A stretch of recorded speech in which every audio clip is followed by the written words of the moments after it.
एक समय की बात है। टीनू नाम की लड़की थी जो स्कूल में दिए गए कार्यों में बड़ी रुचि रखती थी। इस साल टीनू के स्कूल में गर्मी की छुट्टियां पड़ने से पहले उसके टीचर ने सभी को विभिन्न पक्षियों पर चित्र दिखाकर चिड़िया पर निबंध लिखने के लिए कहा था। सभी बच्चों को स्कूल खुलते ही निबंध टीचर को दिखाना था। पक्षियों की रंग बिरंगी किताब टीनू को बहुत पसंद थी। जब टीचर ने बताया कि उन पर निबंध लिखना है और सबसे अच्छा लिखने वाले को इनाम में वह किताब मिलेगी, तो टीनू खुश हो गई। टीचर ने सभी पक्षियों से जुड़ी कुछ कहानियाँ भी बच्चों को सुनाई।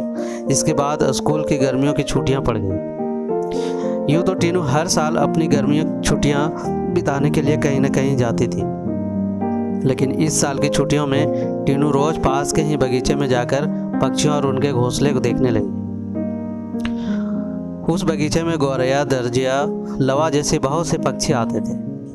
टीनू बगीचे में आने वाली हर चिड़िया को पहचानने की कोशिश करती और उन गौर से देखती। टीनू देखती थी कि हर चिड़िया एक एक घास, पत्ती, पंख आदि को जोड़कर कैसे अपना घोंसला बना रही है। उसके मन में होता था कि चिड़ियों को घोंसला बनाने के लिए कितनी मेहनत करनी पड़ती थी। टीनू चाहते थे कि वो किसी तरह से उन पक्षियों की मदद करे। एक दिन टीनू ने देखा कि पास के बगीचे में बदमाश लड़कों ने लवा चिड़िया का घोंसला तोड़ दिया। टीनू को यह देखकर बहुत दुख हुआ।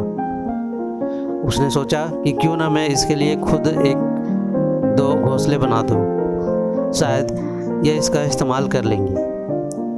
टीनू को लगा कि वो कुछ ही देर में घोंसला बनाकर तैयार कर देगी, लेकिन टीनू पूरा दिन तिनकों और दूसरी चीज़ों से चिड़ियों का घोंसला बनाती रही। बड़ी मुश्किल से जब घोंसला तैयार हुआ तो घोंसले को पेड़ पर टिकाने के लिए कुछ मिला नहीं।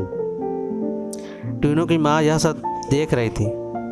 तभी टीनू ने माँ को बताया, देखिए ना, मैंने चिड़ियों के लिए एक घोंसला बनाया, मगर यह उतना सुंदर नहीं है जितना चिड़िया बनाती है। मैंने सोचा था कि आसानी से एक सुंदर घोंसला बना लूँगी, लेकिन ऐसा नहीं हुआ। यह घोंसला अंदर से काफ़ी कठोर बन गया है। क्या आप इसे मुलायम बना देंगे? किसी तरह से टीनू की माँ ने उस घोंसले को थोड़ी ठीक किया। इसके बाद टीनू ने उस घोंसले को धागे की मदद से पेड़ पर टिका दिया। अब बगीचे में बैठकर टीनू लवा पक्षी के आने का इंतज़ार करने लगी। वो पक्षी बगीचे में आए तो लेकिन टीनू द्वारा बनाया गया घोंसला उन्होंने इस्तेमाल नहीं किया। टीनू के साथ उसकी माँ भी बगीचे में आई थी। उसने टीनू को उदास देखकर कहा, तुम परेशान मत होना, अभी चिड़िया घोंसले पर आ जाएंगी। तभी एक लवा पक्षी ने आकर टीनू द्वारा बनाए गए घोंसले को तोड़ दिया। अब टीनू ने मुंह लटका लिया। तब उसकी माँ ने समझाया कि तुम्हें दुखी नहीं होना चाहिए। देखो, तुम्हारे द्वारा इस्तेमाल किए गए चीज़ों से ही लवा पक्षी अपने लिए घोंसला बना रहे। हो सकता है कि उन्हें दूसरों का बनाया हुआ घोंसला पसंद नहीं आता। दुखी मन से टीनू ने कहा, माँ, मैं अपने स्कूल के निबंध में यह सब कुछ लिखूंगी। कुछ देर बाद टीनू ने कहा, माँ, आपने देखा कि लवा पक्षी अपना घर चिड़ियों झाड़ियों में बना रहे हैं।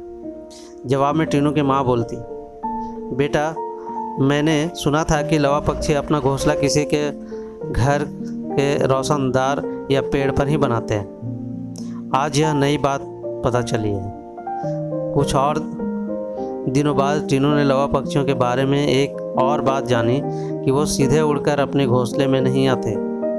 घोंसले से कुछ दूर ठहरकर इधर उधर कूदते हुए वो अपने घोंसले तक पहुंचते हैं, ताकि किसी को उनके घोंसले का पता ना चले। थोड़े ही दिनों बाद स्कूल की गर्मियों की छुट्टियां खत्म हो गई। टीनू ने स्कूल जाकर लवा पक्षी के बारे में लिखा और निबंध प्रतियोगिता जीत ली। इनाम में मनपसंद चिड़िया वाली किताब मिलने पर टीनू खुश हो गई। प्रतियोगिता जीतने के बाद टीनू रोज़ चिड़ियों को चहचहाट सुनने के लिए उस बगीचे में जाकर घंटों बैठती है, मानो उसकी चिड़ियों से साथ दोस्ती हो गई हो। कहानी से सीख। चिड़िया के घोंसले की कहानी से यह सीख मिलती है कि छोटी छोटी बात पर मन दुखी नहीं करना चाहिए। साथ ही आसपास की चीज़ों पर गौर करने से हमें काफ़ी कुछ नया जानने को मिलता है। तो ये थी आज की सबसे अच्छी कहानी। तो कैसी लगी अपने दोस्तों के साथ शेयर कीजिए और कमेंट में ज़रूर बताइए।